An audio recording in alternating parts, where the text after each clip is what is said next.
जीवित पुत्रिका व्रत हिंदू धर्म की एक महत्वपूर्ण व्रत है।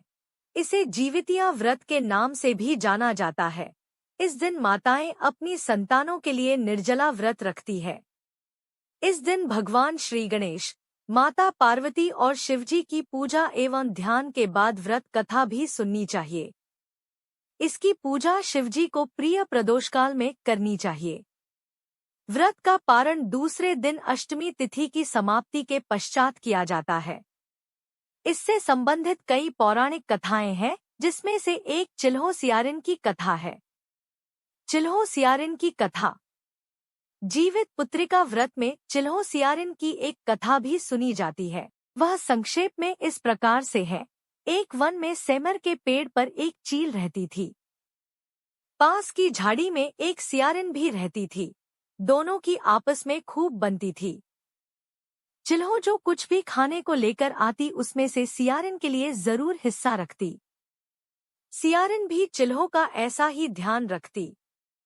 इस तरह दोनों के जीवन आनंद से कट रहे थे। एक बार वन के पास गांव में औरतें ज्योतिया के पूजा की तैयारी कर रही थी। चिल्हो ने उसे बड़े ध्यान से देखा और अपनी सखी सियारिन को भी बताया। फिर चिल्हो सियारिन ने तय किया कि वे भी यह व्रत करेंगी। सियारिन और चिल्हो ने ज्योतिया का व्रत रखा। बड़ी निष्ठा और लगन से दोनों दिन भर भूखे प्यासे मंगल कामना कर व्रत में रही, मगर रात होते ही सियारिन को भूख प्यास सताने लगी।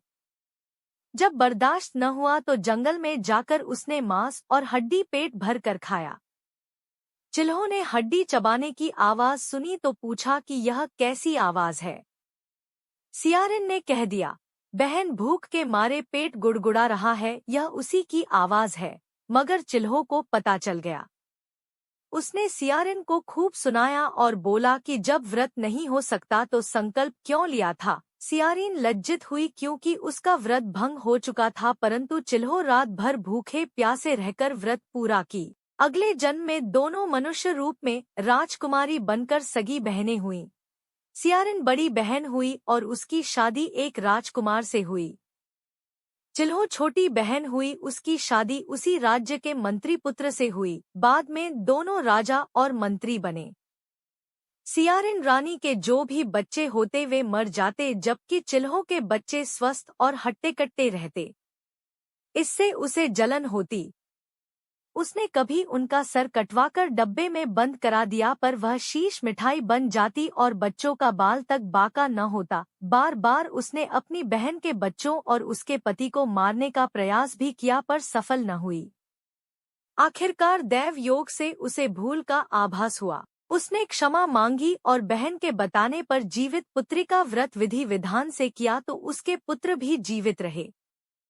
प्रेम से बोलो गौरीनंदन श्री गणेश की जय। जगत जननी माता पार्वती की जय। देवों के देव महादेव की जय।